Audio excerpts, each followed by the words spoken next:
story time. Short story para mabilis lang.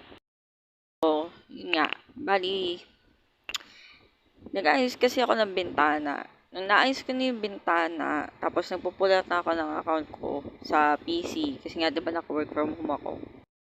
So, may nangyari hindi maganda. Nalaglag yung salamin, nabasag. So, kailangan tayo ng palitan. So, ngayon, tatanungin ko si mama kung saan siya nagpagawa ng salamin ko sa bintana. Kasi, yun yung magkaparehay. Hindi naman sliding yung isang bintana ko sa kwarto, pero tatanungin ko na rin siya. So, dito, kailangan paltan. Mapaltan yun agad-agad.